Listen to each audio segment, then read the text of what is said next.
es la tier list, nosotros haciendo una pequeña tier list sobre los jugadores de esta temporada que estuvieron en Chelsea. Obviamente Badiashile no entraría a un tier S, tampoco al tier A en ese caso. Sin embargo, un tier B, un tier C, ¿qué les parece a ustedes? ¿Cuál les parece? Yo diría más un C o B. Y si no, después lo bajamos y ya no pasa nada. Caicedo, ¿qué no podemos decir de él de bueno? O sea, si le pides que sea lateral, es lateral. Si le pides que sea mediocampista, es mediocampista. Incluso yo te diría, si lo pones del único puesto en el que no rendiría, personalmente diría que es de arquero, porque le falta la estatura. De ahí, o sea, hasta de delantero lo podrías poner y el man te va, por lo menos no te va a hacer lo que te hace Jackson.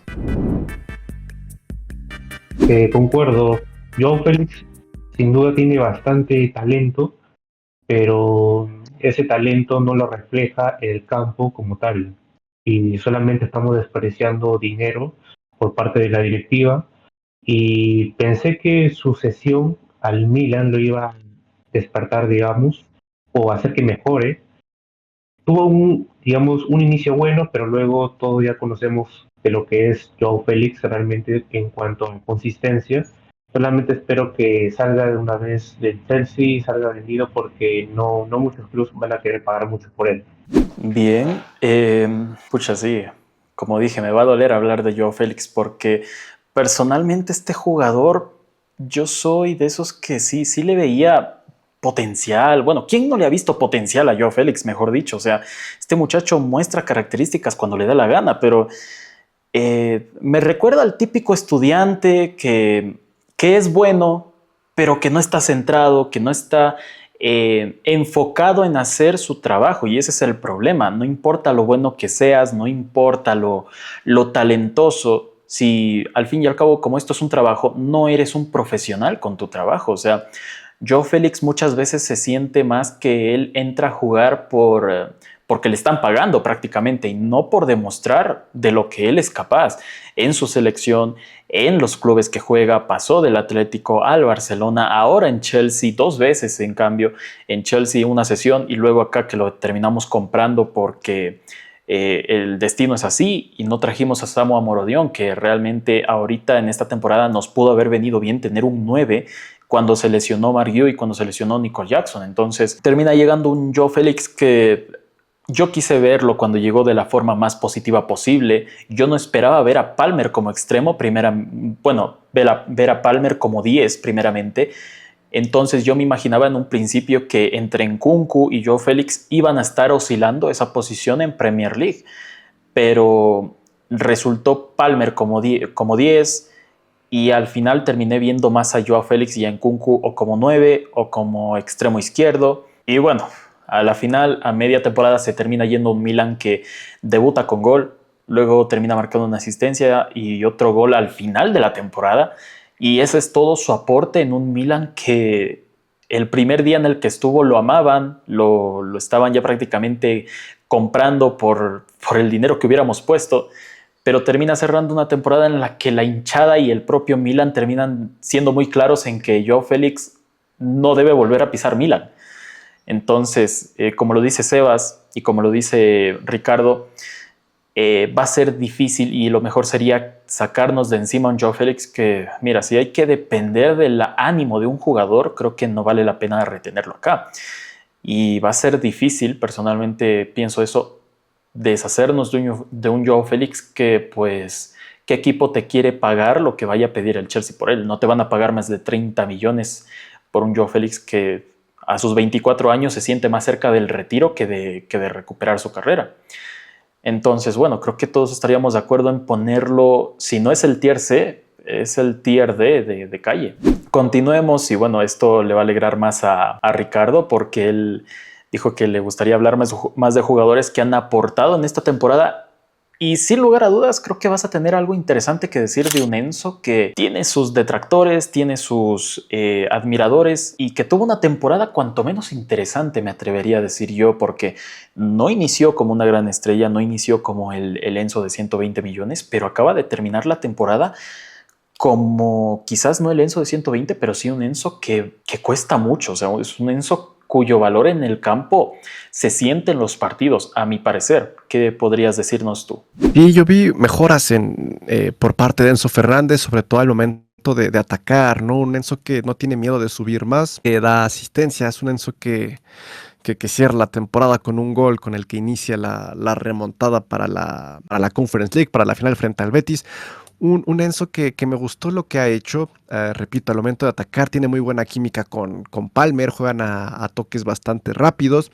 Lo que yo creo, bueno, eso ya no voy a decir que Maresca está haciendo malas cosas, ¿verdad? Porque Maresca en su primera temporada con el Chelsea logra meterlos a Champions, pero yo creo que Enzo puede jugar un poco más atrás con el balón, teniendo un poco más de calma. No sé si eso no sea del agrado de Maresca, en donde Enzo con sus cambios de juego, con lo que vimos que podía hacer con Potter y con Pochettino, puede darle una alternativa diferente al Chelsea cuando no existe la posibilidad de jugar rápido y jugar por el centro. Yo creo que extrañé mucho ver sus cambios de juego. Sí los podía llegar a hacer de vez en cuando en el partido, filtrar balones, bombearlos, y que Jackson, otro jugador, puede estar por ahí. Pero sí, me quedo un poco más satisfecho con lo que vi de Enzo. Aún espero mucho más, un Enzo más rápido, un Enzo más fuerte, un Enzo más completo, que veremos en dónde tendrá minutos o en dónde decidirá Maresca que él juegue, pero, pero sí me quedo conforme con esa alternativa de que Enzo puede sumarse al ataque y que lo vimos también en su selección. Un Enzo que tiene gol, un Enzo que tiene cada vez más confianza y sobre todo un Enzo que es líder. Es un líder que cuando no estaba Rhys James, él era el capitán. Un Enzo que sabe motivar a sus compañeros, que tiene esa conexión con la afición en el estadio. Un Enzo que va creciendo y que a mí me gustaría que siguiera haciéndolo. No sabemos todo este tipo de ruido que va a pasar con su futuro, pero yo quiero que siga creciendo porque por algo está ahí. Recordemos que la directiva, los scouts del Chelsea, no, pues no fichan a la ligera, ¿no? Cumplen con un cierto proceso para traerlo y Enzo estaba ahí. Enzo para mí tiene aún más potencial y creo que aún no hemos visto la mejor versión de Fernández, así que con lo que yo me quedo, con lo que sé que tenemos un jugador que pueda aportar mucho más. Yo estoy seguro que lo puede hacer y que lo vamos a ver, que quizá tome un poco más de tiempo y después tome un poco más de tiempo poderse adaptar. Eso seguramente sí, pero yo sí veo muchas mejoras, muchos aportes a esta versión nueva de Fernández y estoy emocionado de lo que él pueda hacer en el futuro. Pues a lo mejor no lo pudiste decir, Ricardo. Para mí, Enzo Fernández es un gran jugador que solamente espero, igual que todos, que pueda seguir mejorando, seguir creciendo con nosotros, más allá de los rumores que se estuvo circulando con él. Y para mí, Enzo Fernández, yo creo que puede jugar un poquito más hacia arriba, así como lo está haciendo ahorita mismo Cole Palmer, y quizás Cole Palmer pasarlo por banda, traer a un jugador que quizás que acompañe más a Moisés Caicedo para que eso pueda estar más suelto y pueda hacerlo igual o mejor con la selección argentina, en este caso con el Chelsea. Así que para mí un jugador importante en este inicio, digamos, con esta nueva temporada que se aproxima. Bien, entonces sí, estoy bastante de acuerdo. Como dije al principio, Ricardo tiene una opinión bastante interesante. No difiero mucho de lo que él menciona. Y lo de Sebas, quiero destacar el tema de dónde lo podríamos poner, porque Ricardo y yo también suelo decir que pues se puede adecuar mejor quizás no solo Enzo a jugar como 5, sino que el Chelsea podría sacarle más provecho haciéndolo jugar como 5. Mientras que también otra opción es, como lo dice Sebas, de ponerlo como 10, porque últimamente se ha estado adaptando a jugar ahí arriba y se ha estado desarrollando bien, porque ha empezado a rendir allí, al menos a final de temporada. Y esas son ambas opciones. Algo bastante distinto a lo que hace Maresca, porque Maresca lo ubica como un 8 que después en el campo termina siguiendo muy para arriba, a veces en momentos estando casi que a la altura de Nico Jackson y bueno, cosas del esquema de Maresca. Entonces sí, yo diría que entonces no hay problema en poner a Enzo como un tier A al lado de Colwill.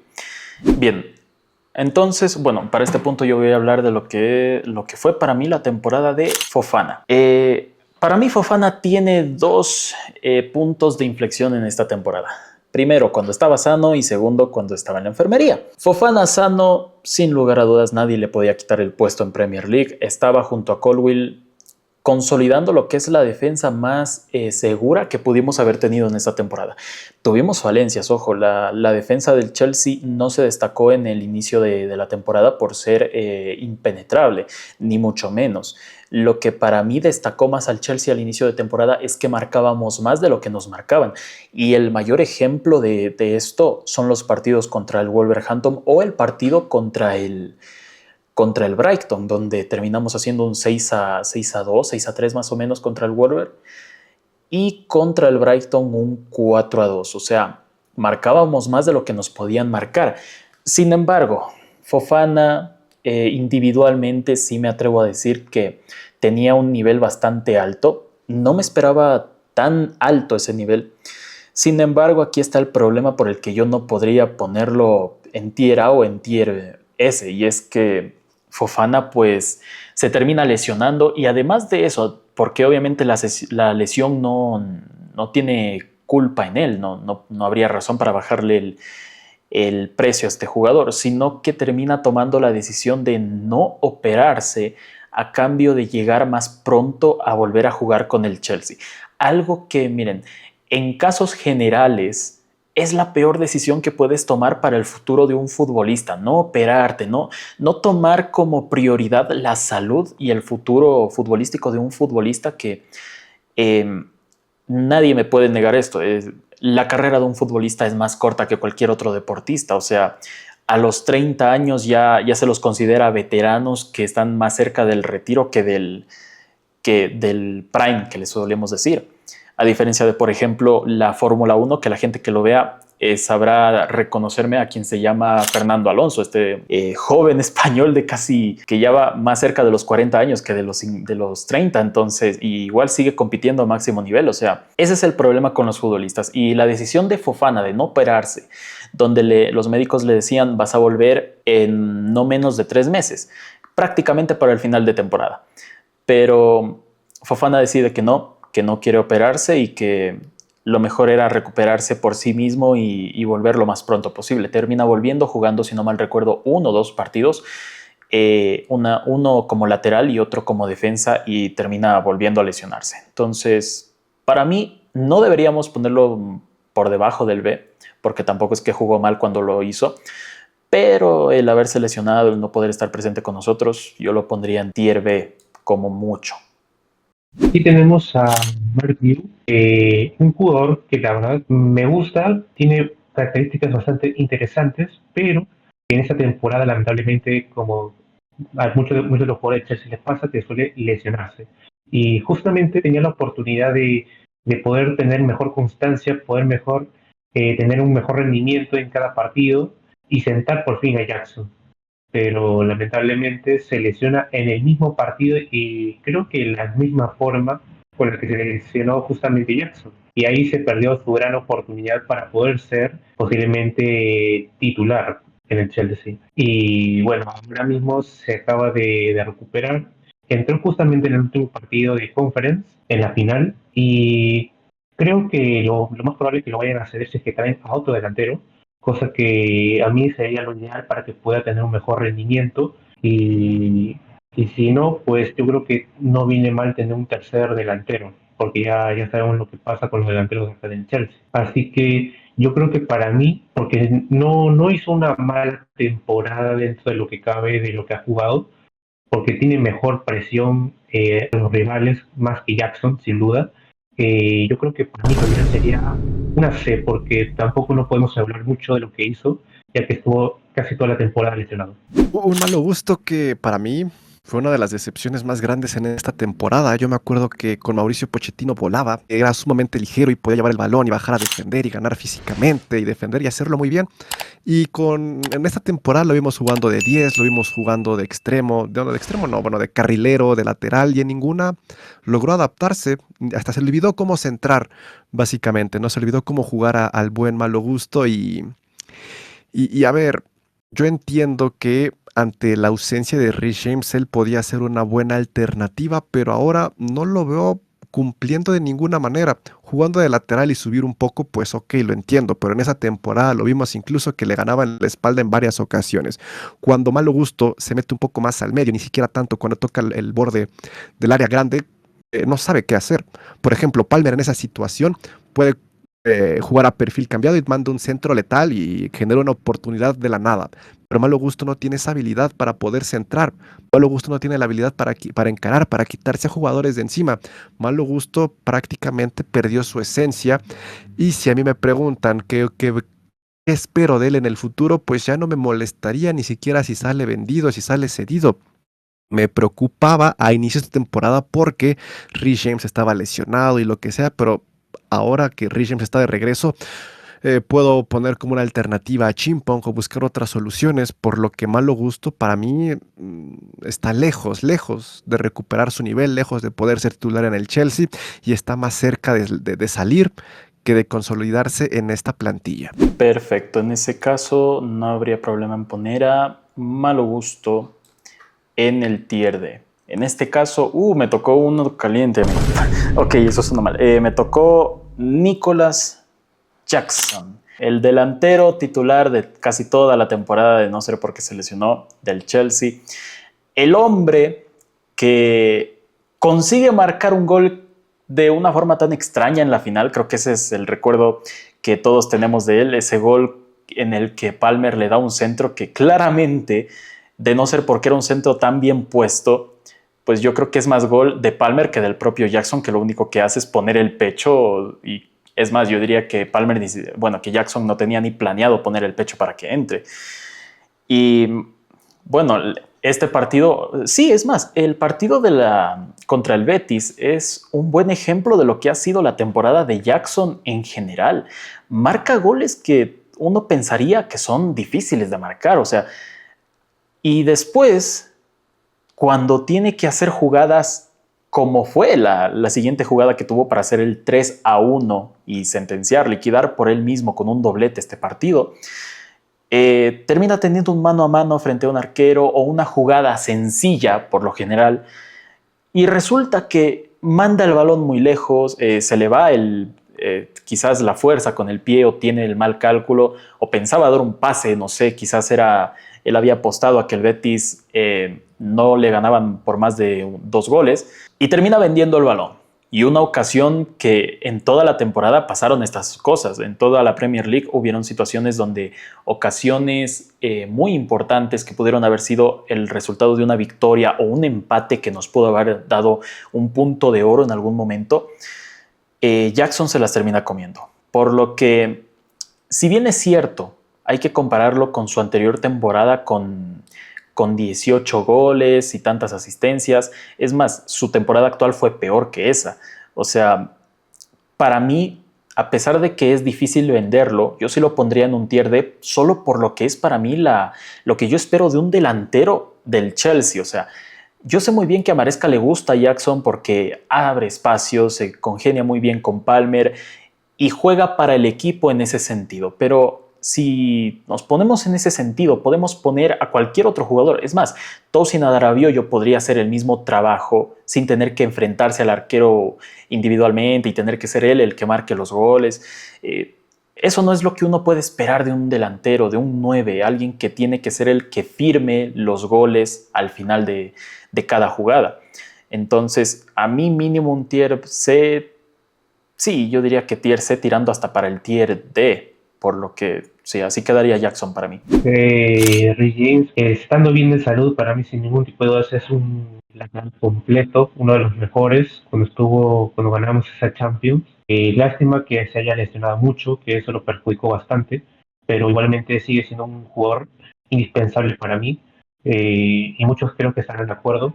Ahorita mismo le sigue costando el tema de ritmo, no está bien en cuanto a ritmo, pero igualmente no es un jugador que digamos sea fácil de evadir, digamos. Es un jugador bastante importante para la plantilla y que ojalá espero que podamos volver a verlo en su mejor versión. Y solamente me queda decir que Rhys James, sin ningún tipo de dudas, para mí es titular. Tal vez no titular fijo por lo que dije anteriormente, que está con problemas de lesiones, que ahora mismo se ha recuperado bastante bien, ha mantenido digamos, un nivel constante en tema de partidos jugados, que estuvo más que todo en la conference, pero para más que todo agarrar ritmo y ojalá que podamos verlo mejor en la próxima temporada y buscarle de repente un reemplazo porque no sé qué vaya a pasar con Malo Gusto, ya que no creo que Maresca vaya a tener tampoco de Achimpong. Y bueno, yo creo que para mí, por la temporada que se hizo y sabiendo lo fundamental que fue en su regreso, yo lo pondría quizás entre una A o una B, la verdad. Así que yo creo que lo pondría más que todo una B, porque todavía le falta mucho porque se perdió bastantes partidos, pero tampoco no hizo una mala temporada. Perfecto. Nada más como comentario, a mí me encanta Rhys James. Para mí Rhys James es A. No, no, ya enfocándome en Jorgensen, nunca tuve ningún tipo de expectativa en él ni en Robert Sánchez, pero no los voy a comparar en esta ocasión. Quiero hablar exclusivamente de Jorgensen, ¿no? Entonces, no lo veo a él y nunca lo vi siendo titular en Premier League, ni para esta temporada ni la que sigue. Un arquero bastante joven, que lo trajeron para ser suplente de Sánchez, que sí cometió errores, que sí hubo momentos en donde lo hizo bastante bien. Puedo decir que cumplió, pero cuando se le dio la oportunidad de jugar en Premier League, creo que lo pudo haber hecho mejor. Entonces él se quedó como el portero de recambio, ¿no? El que vamos a ocupar en la Carabao Cup, el que vamos a ocupar en la FA Cup, en la Conference League. Y si a eso le agregamos que le vamos a poner a defensas todavía sin experiencia, sin recorrido, cuando ocupemos a Jorgensen vamos a ocupar a los recambios, a la defensa C, pues entonces eso va a hacer que su desempeño sea aún inferior. ¿Qué estoy diciendo con esto? Que lo que vimos de Jorgensen, gran parte de él no fue su culpa, tuvo muy buenos aciertos, pero puede estar mejor acompañado para que, número uno, su distribución sea más eficiente y, número dos, haga mejores atajadas, por lo tanto, haga mejor su trabajo. Para mí, pues, puedo decir que cumplió, puedo decir que lo hizo bien. No tenía grandes expectativas. Hubo ciertas ocasiones donde sí hizo un par de atajadas increíbles, pero algunas de ellas fueron anuladas por fueras de juego, ¿no? Entonces hasta eso le jugó mal. Yo creo que pondría a Jorgensen junto a Dewsbury Hall, jugadores que cumplieron, que no teníamos tantas expectativas en ellos, pero pues ahí están para cualquier ocasión.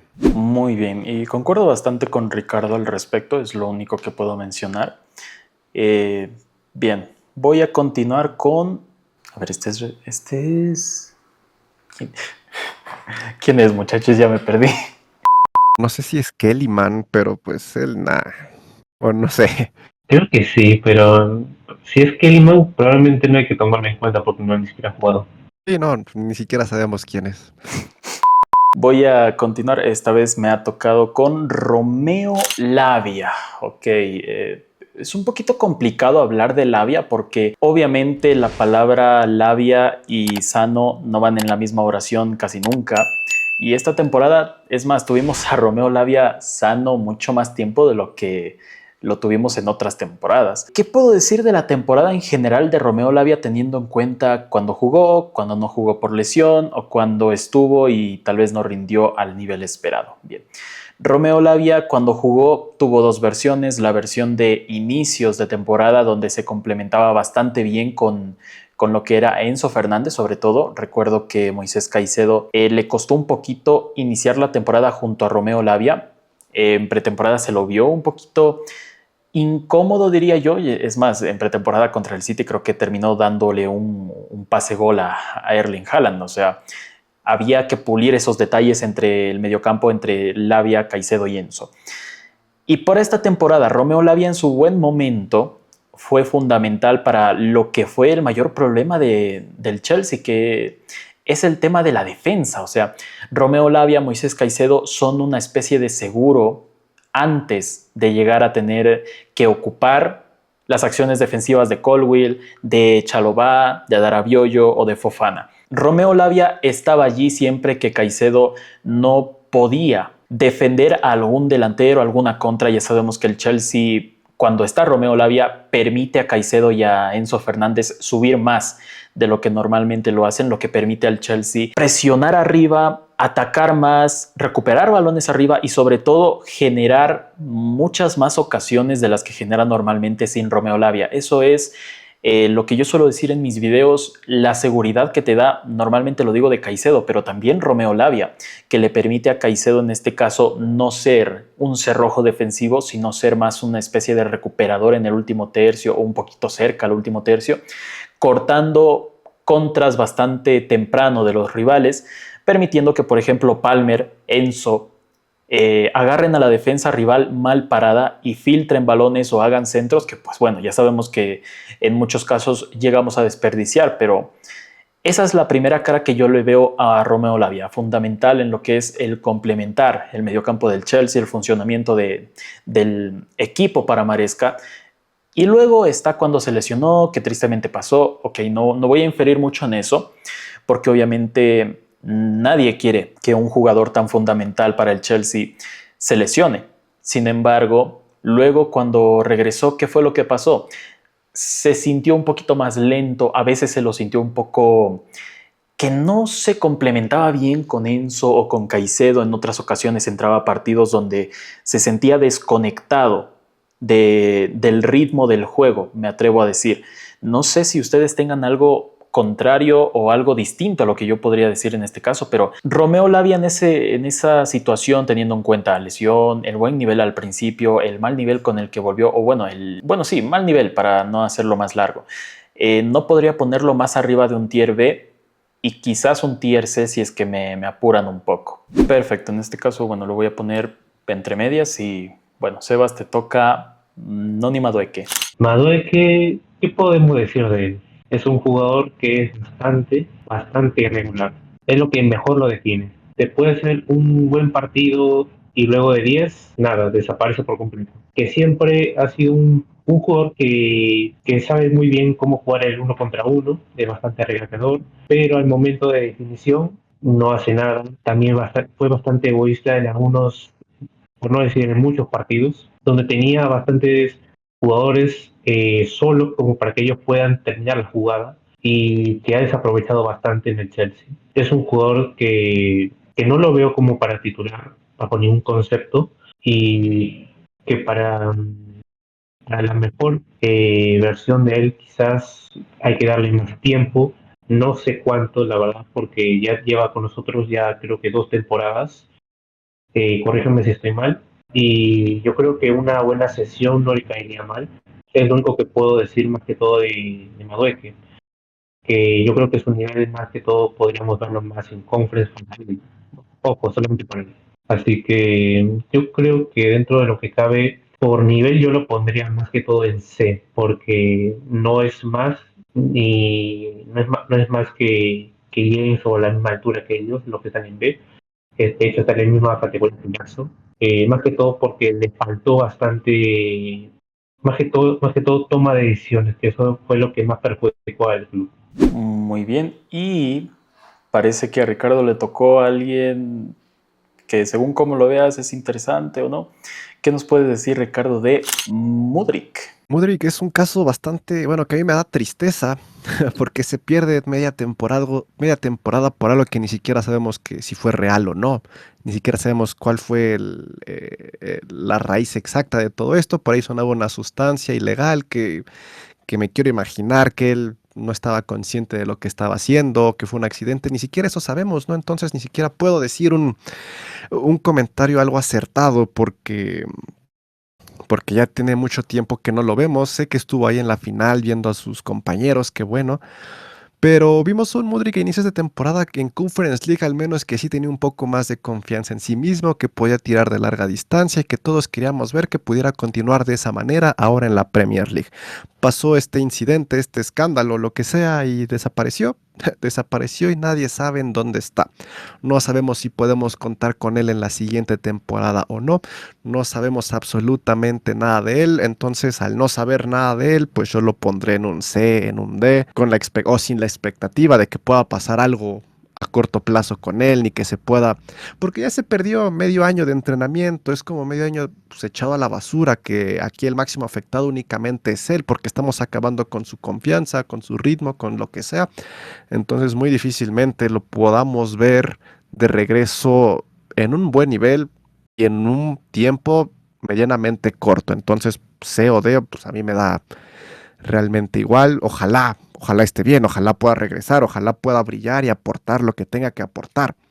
O no me queda más que, al igual que al resto de jugadores, desearle lo mejor y que su futuro se reponga.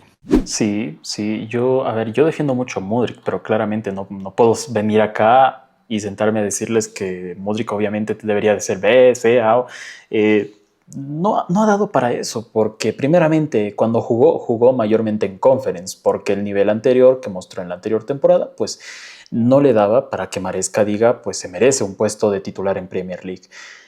Y después terminó pasando la sanción que claramente hasta que se solucione no podemos decir que es culpable, ¿no? Pero sí que han sido cosas desafortunadas como mínimo. Por ahora también lo pondré en tier D, porque para ponerlo en tier C, poniéndolo a la altura de Jackson, que nos guste o no, pues ha aportado más al equipo que Modric, pues no me parecería justo. Y bueno, en este caso pues voy a continuar con Pedro Neto, y este sí me gusta, de este sí quiero hablar, sobre todo porque me pareció sorpresivo el haberlo fichado principalmente. No me imaginaba una llegada de Pedro Neto la anterior temporada. Personalmente pensaba que iba a llegar alguien más, sobre todo con el tema de que sonaba mucho Michael Olise, que terminó yéndose al Bayern, y terminamos conformándonos con un Neto que no es malo. Tuvo malos momentos acá en Chelsea, pero sí puede rendir en ciertas ocasiones. Ahora, por lo general para la temporada de él me atrevería a decir que rindió entre comillas, porque sé que hay gente que le esperaba más a un jugador que no es que costó barato, teniendo en cuenta que no llegaba, por ejemplo, de un equipo en el que lo podrías considerar una estrella. Los hinchas del Wolverhampton lo han dicho claramente, no es que él haya sido la mayor estrella de ese equipo, ni mucho menos, sino que era un jugador que se sacrificaba mucho por el equipo.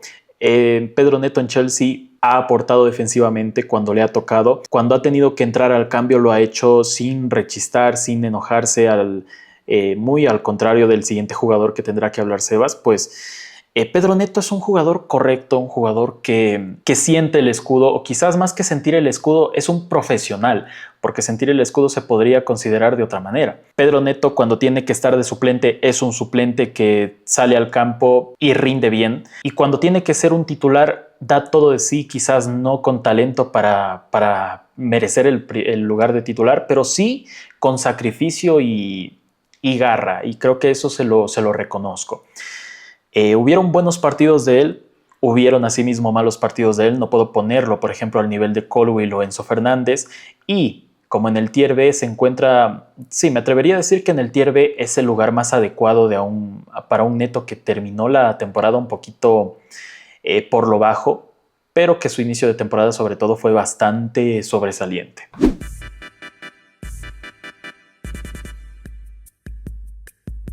Perfecto, pues hasta aquí el tier list de la plantilla de esta temporada. Puede haber diferentes movimientos, no podemos tener aquí a todos felices, pero es una idea general. Lo importante de todo esto es que nosotros tres vemos algo positivo de esta temporada y esperamos que para la siguiente los jugadores puedan sobresalir y cumplir y hacer lo mejor de lo que ya lo hicieron en esta temporada.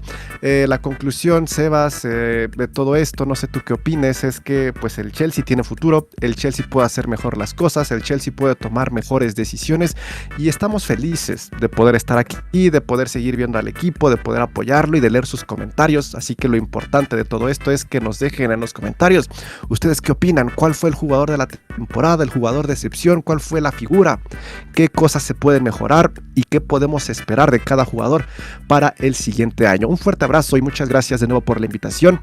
Estamos al pendiente de lo que pase con el Chelsea y pueden esperar más colaboraciones de nosotros tres. Ahora en mi canal también son bienvenidos. Así que un fuerte abrazo, de verdad, que estén muy bien y se les agradece mucho su paciencia. Saludos y adiós.